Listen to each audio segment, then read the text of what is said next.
that if I was elected president, I'd respond to any attempt to influence our elections, the last election, and because elections are sacred. They're sovereign undertakings, and they're an expression of the will of the American people. And we cannot allow a foreign power to interfere in our democratic process with impunity. And I told them if it turned out that as I thought, that there was engagement in our elections, that I'd respond. Later, during the transition, as we learned more about the SolarWinds cyber intrusion, I made clear that I would respond once we determined who had, in fact, conducted a hack on the scope and scale that occurred.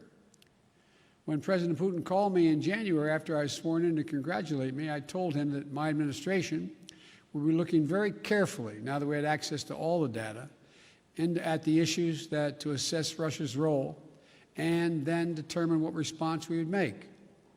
When we spoke again this week, I told him that we would shortly be responding in a measured and a proportionate way because we had concluded that they had interfered in the election and SolarWinds was totally out of the inappropriate. Today, I've approved several steps, including expulsion of several Russian officials as a consequence of their actions. I've also signed an executive order authorizing new measures, including sanctions to address specific harmful actions that Russia has taken against U.S. interests. I was clear with President Putin that we could have gone further, but I chose not to do so. I chose to be proportionate. The United States is not looking to kick off a cycle of escalation and conflict with Russia. We want a stable, predictable relationship. If Russia continues to interfere with our democracy, I'm prepared to take further actions to respond. It is my responsibility as President of the United States to do so. But throughout our long history of competition, our two countries have been able to find ways to manage tensions and to keep them from escalating out of control. There are also areas where Russia and the United States can and should work together. For example, in the earliest days of my administration, we were able to move quickly to extend for 5 years the New START Treaty and maintain that key element of nuclear stability between our nations. That was in the interest of the United States, of Russia, and quite frankly, of the world. And we got it done. When I spoke to President Putin, I expressed my belief that communication between the two of us personally and directly was to be essential in moving forward to a more effective relationship, and he agreed on that point. To that end, I propose that we meet in person this summer in Europe for a summit to address a range of issues facing both of our countries. Our teams are discussing that possibility right now. And out of that summit, were it to occur, and I believe it will, the United States and Russia could launch a strategic stability dialogue to pursue cooperation in arms control and security.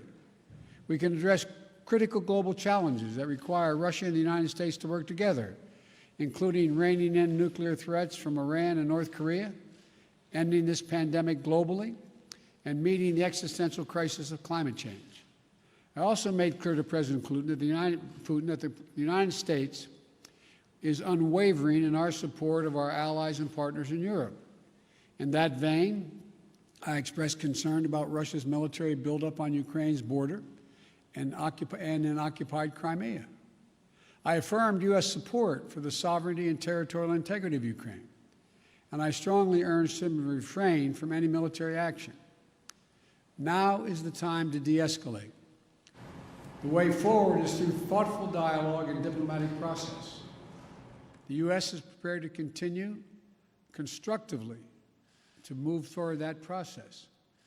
My bottom line is this: where there's an interest in the United States to work with Russia, we should and we will. Where Russia seeks to violate the interests of the United States, we will respond. We'll always stand in defense of our country, our institutions, our people, and our allies. Thank you very much for your time. Mr. President, did President Putin give you any indication in that call that he is willing to change his behavior? We indicated we would talk about it. I laid out, as I said, very simply. I said during the campaign, I said when he called to congratulate me on being elected, I said subsequent to that, this last conversation, that if it turned out that he was engaged in the activities that he'd been accused of in cybersecurity and solar winds and interfering in our elections, that I would respond in kind. I urged him to respond appropriately, not to exceed it, because we can move as well. My hope and expectation is we'll be able to work out a modus vivendi, but it's important that we have direct talks and that we continue to be in contact with one another. Thank you. Mr. President, do you expect to have a summit? In your morning? Pardon me? Nord Stream. Why didn't you keep going with the sanctions on Nord Stream 2, Mr. President?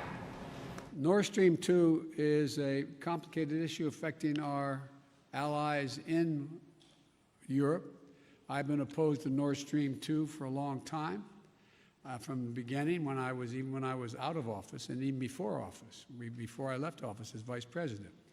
But that still is an issue that is in play. Thank you very much.